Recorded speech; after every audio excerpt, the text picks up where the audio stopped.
3 people were killed and several injured near a church in the Notre Dame area of Nice this morning, including one 70-year-old woman who was decapitated. The culprit was a jihadist who yelled Allah Akbar throughout the attack. Meanwhile, in Avignon, a man wielding a knife while also shouting Allah Akbar was shot dead after trying to attack police officers who were patrolling the street. In Jeddah, Saudi Arabia, a French guard at the French consulate was also wounded by an attacker. The attacks followed the beheading of school teacher Samuel Paty in Paris earlier this month by a Chechen jihadist who sought revenge for Paty showing cartoons of the Prophet Muhammad to pupils in his class. I guess we just didn't draw enough cartoons after Charlie Hebdo. I guess we just didn't project enough French flags onto buildings after the Paris massacre. I guess we just didn't virtue signal hard enough by going on more pointless marches after Paty was killed. I guess Emmanuel Macron just didn't give enough speeches spewing anemic platitudes about secular liberalism. So a school teacher shows some cartoons of Muhammad to his class. Islamists react by beheading people and instigating a worldwide revolt against and boycott of France. Meanwhile, an Islamist in the UK literally tries to tear down a Christian cross from the top of a church. And how do Christians react? The reverend of the church expressed sympathy with the culprit,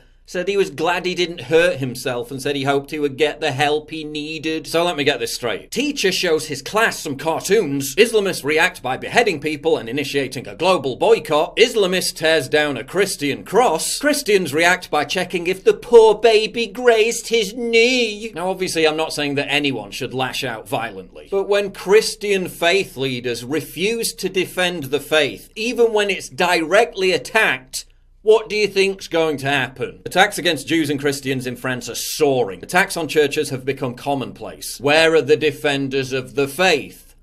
AWOL. After the Charlie Hebdo massacre, the Pope justified the attack. He said, quote, "You cannot provoke, you cannot insult the faith of others, you cannot make fun of the faith of others." How will Pope Francis react to today's attack, which clearly targeted Catholics? Will he say anything, or is he too busy virtue signalling about gay marriage? Islamism isn't just a religion, it's an expansionist political doctrine, and it won't be stopped by empty rhetoric, forgiveness and candles. Drawing more cartoons won't stop Islamic terrorism. Organising futile je suis this and je suis that protest marches won't stop Islamic terrorism. Pedantically proclaiming the sanctity of Enlightenment values and secular liberalism won't stop Islamic terrorism. The Catholic woman beheaded while she attended Mass this morning in Nice, France, was in her 70s. The terrorist shouted Allah Akbar before beheading her and another Catholic, before then stabbing another Catholic to death. Wow, another attack on secular liberalism. You know what might help stop Islamic terrorism? And bear with me here, because I know this sounds a bit radical, but fuck it, I'm just going to say it anyway. How about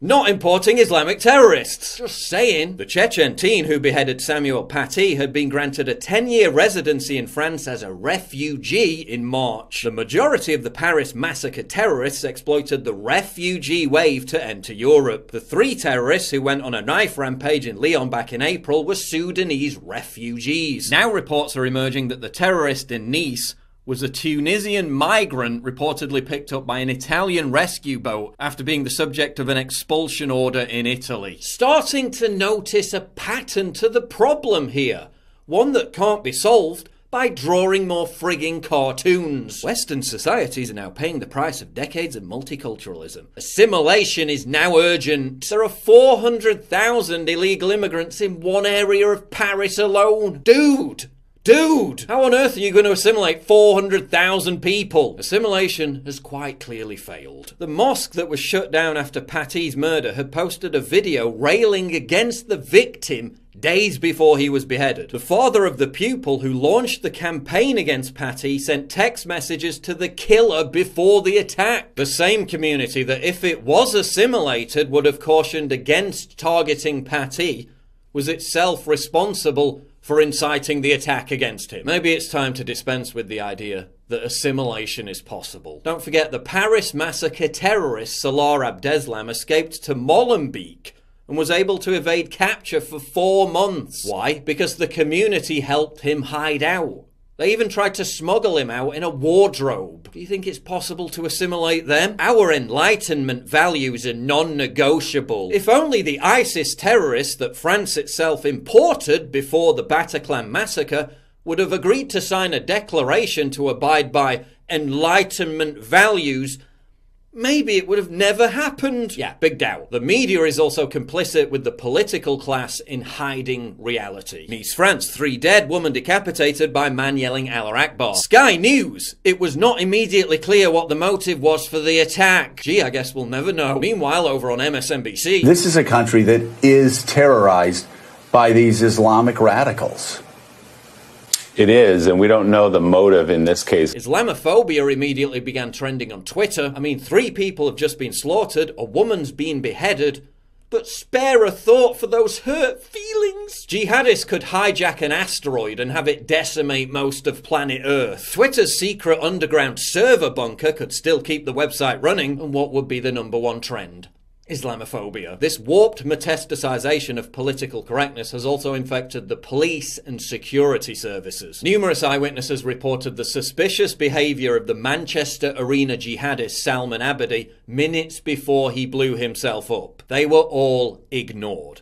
In one case, because the security guard thought that if he reported it, he might be called racist. There can be no legitimate discussion about preventing Islamic terrorism without that discussion being almost exclusively predicated on demographics and immigration. France's official Muslim population is 8.8%. In reality, it's probably significantly higher. Compare that to countries like Poland and Hungary, where the Muslim population is so minimal, it's barely even measurable. Don't seem to recall there being many terror attacks in Poland or Hungary. Some kind of connection here. The French ambassador to Sweden reacted to the Islamist beheading of the school teacher by telling Sweden's national broadcaster, quote, "France is a Muslim country." What does that sound like to you? A commitment to fight back? Or a craven act of capitulation? In his 2015 book, which was published on the day of the Charlie Hebdo massacre, writer Michel Houellebecq foresaw a wave of terror attacks, eventually leading to an Islamist political party seizing power in France. The book was called Submission. What better word to describe the utter state that France now finds itself in, thanks to its secular, liberal, cowardly, pitiful political class?